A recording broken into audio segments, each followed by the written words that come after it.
Hi, welcome back to Wine Mastery. We're going to taste a Cabernet Sauvignon, all the way from Chile, and we're going to taste it now.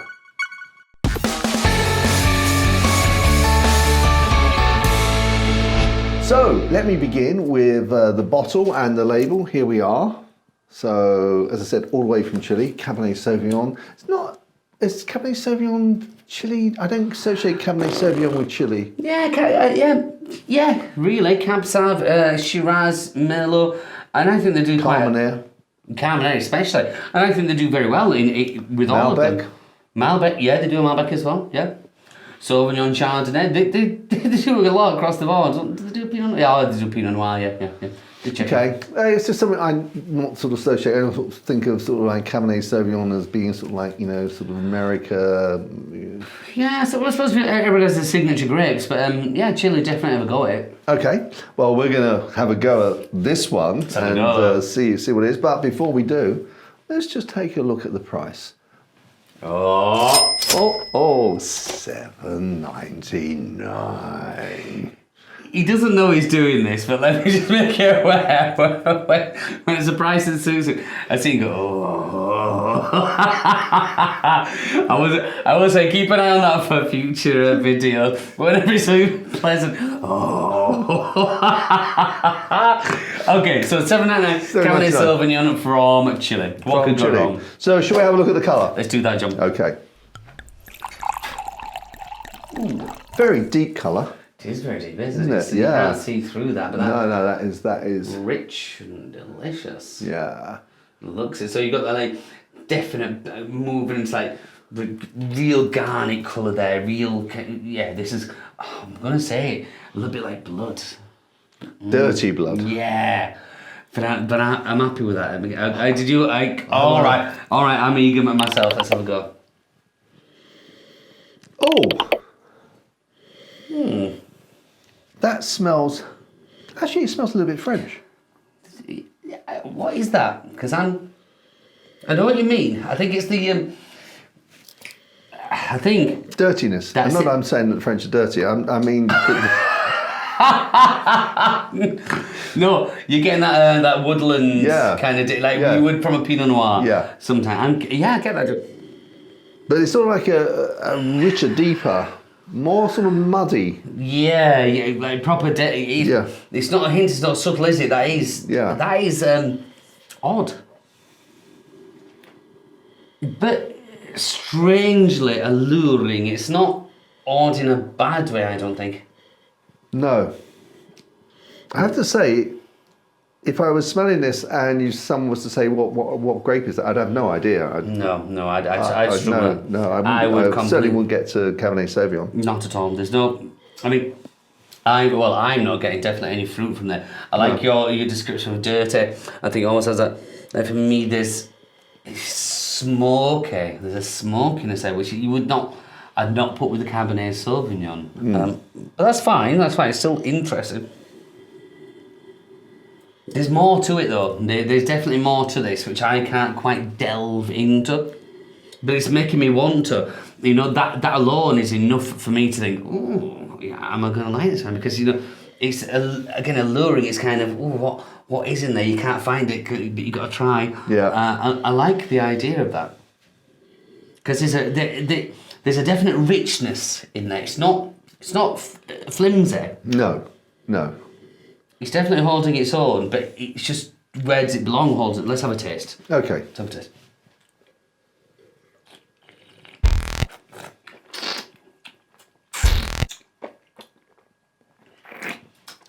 It's not Cabernet Sauvignon. No. And what I've just gone through is that I thought I don't like it, and that's just it's not this bad wine. It's just my personal profile. It just doesn't do it for me. It doesn't taste anything like Cabernet Sauvignon to Not me. at all, no. But then I thought, well, let's just think about it as not Cabernet Sauvignon. And if someone told you this was a Bulgarian sort of native wine, then all of a sudden I'd find it more intriguing. It changes your mind there, doesn't it? But because we know this. We're almost looking for the attributes, the things that go with Cabernet. You know, personally, I know fruit and jamminess in there. It's not fruit and jammy. In fact, this is a different style of wine entirely. Yeah, it is. It is. I think what you said earlier, like there's some French about it. Yeah. It's like a... Funny enough, it's like old world wine rather than Chile new world. Yes. It's a bit of, I find it like almost a grown up or a big boy... a big boy kind of French wine. Something more in your face rather than being so subtle and kind of light and fairy. This is kind of rare, this is what you're getting, but it's still no Cabernet Sauvignon. But like you just said there, if you take that away and don't think of this as Cabernet Sauvignon, you're like, intriguing. Yeah. Because that's got a lot, again, on the nose, on the palate.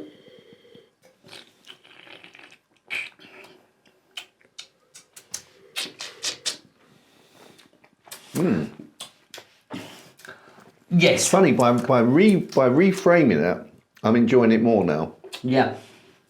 And again, if we break it down, let's say it's not Cabernet Sauvignon, we don't even know it's from Chile, we've got no idea. If we break it down, it's quite classy. The nose we got off that, which we were very excited about, the flavours we got from. Now I could sit down with you. Many wines we've had, we said, oh, this is one you sit with friends and have a meal with, you don't pay much attention to this.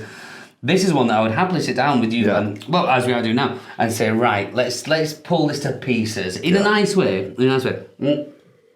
And I bet we could gas and yak about that for a long time. But I tell you what, would never come down to. We would never come down and say that's Cabernet Sauvignon, or I would never. I wouldn't. There's absolutely no way I would go from. We could have an hour's discussion on that. No, I would not get back to Cab Sauv. I don't know what I would get to though.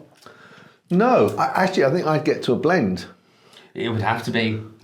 For me, I would half lean towards Rioja, but only because of that tobacco smoky. Yes, but I wouldn't 100% say that's what it is. I'm going to go that. But the last thing not the last thing. I would lean more to a Medoc. A Medoc, okay. And then what brings you to that? Is it's just the sort of complexity of the taste. As you say, there's no sort of particular grape. It's just a whole mix match there, and it just reminds me of a Medoc. Well, there is if it was a blend, I'd be lost. But you know what? I've got to remember $7.99. Regardless of whether we like it or not, it's $7.99 and it's got us talking. Yeah. Yeah. And we could have spent, obviously we're filming now, so we have to cut it fairly, but you and I could have sat over a table with that half hour, even an hour, just saying, what is it, what do you think? Yeah. So in that respect, and I like it. I just don't rate, if someone says there's a Cabernet Sauvignon, have a taste, I'm like, that's not Cabernet Sauvignon, and it'd be like, my score would immediately go down. Yeah. But if someone said, "Here, try this interesting bit of wine," I'm like, "Yeah, it's interesting." And then they said, "It's £8 a bottle." I'd be like, I think that sort of strikes something with me in terms of, obviously, when we're doing these videos to you guys, it's going to be pretty boring if we just sort of sit around, have a chat, and then not necessarily about the wine, and then suddenly, oh, I've just caught this. And I think that's that sort of conversation that we were just sitting down around, around a table, in armchairs or so, whatever, just relaxing, talking about stuff, and then, oh, I've taken another, I've just got this. And it'd be pretty boring if we were just to sort of, stand here for half an hour, not saying much, dissecting it for you. It would, but yeah, like you say, as an evening in with a pal, it would be. Like you say, we wouldn't be 100%, but then you just said, oh, did you just get that? Oh, I just thought that, and then you'd be like, we'd be doing the same, and I like the idea of that because that makes that wine more interesting. Yeah, definitely. Yeah, absolutely. Yeah, it's the best wine I've ever tried. But it's interesting. It's interesting. Interesting can mean challenging. A lot of things. Yeah. Okay. Well, should we move on to pairing? Because I've already got an idea about what I want to do with this. Well, I think I'd like to try this. I'd like to try 2 meals with this. I'd like to try lamb cutlets, pink lamb cutlets with this. I think would go a treat. You're really good at this, Joe. Whenever you talk about the pairing, go on. Sorry. Or I'd like to go for something like a mutton stew, but a mutton stew with herbed dumplings in, and I think that those two would also go very, very well. Herb dumplings. We're recording this, when are we? End of August. Middle of August. Yeah, so we're coming up to now autumnal times. and herbed dumplings.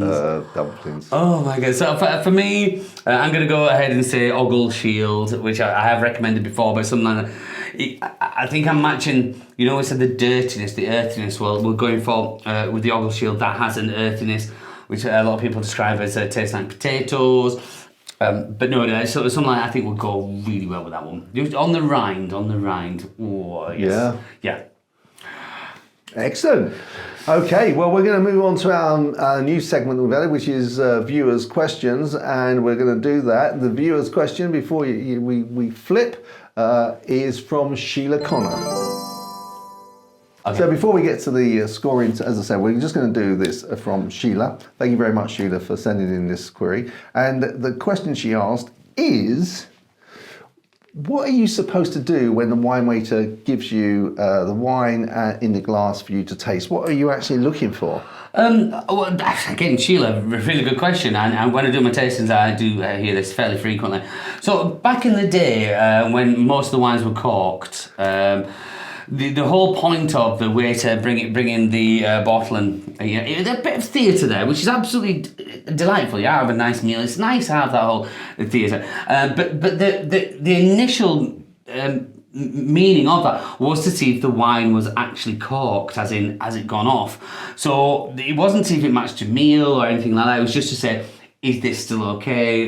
Will that do? And you would have a smell, or you just have to smell, really, but smell and taste, and you'll say, yeah, it's fine. And 99% of them were. But now we're on what they call the stealth enclosure, or a screw cap.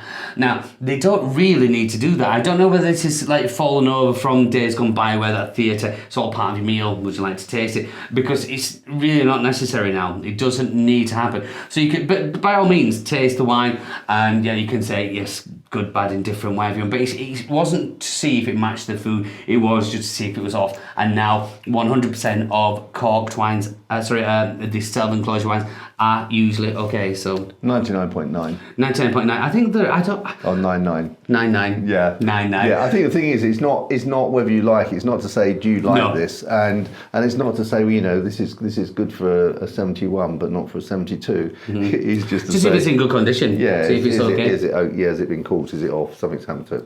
So, yeah, thank you very much, Sheila. Really, really appreciate that question. Hopefully our other viewers got a lot out of that.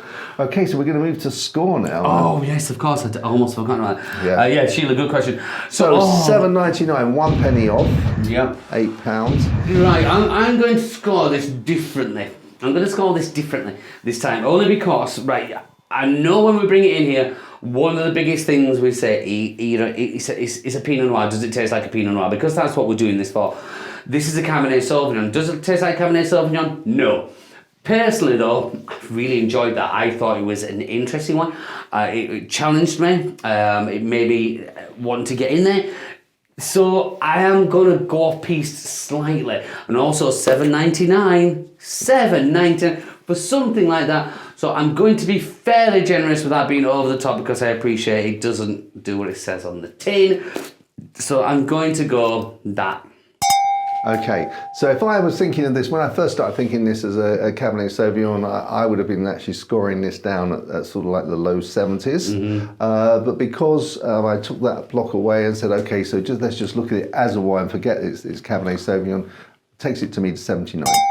Excellent, I went 80. Yeah, and I think it deserves that. Now, we did go. I personally a bit off piste there, which I shouldn't have, because we do rate these on does it taste like Cabernet Sauvignon, but that was just too interesting for me to not give it a good score. Yeah. Excellent. Well, guys, if you've got any interesting wines you think that we should be viewing and letting your fellow viewers, give our views on to your fellow viewers, then please let us know. Drop us a note in the comment or give us an email. If you've got any questions that we can get John to answer, then please also send those in. And so until the next time, when we look forward to sharing another delicious glass of wine with you, chin chin. Chin chin.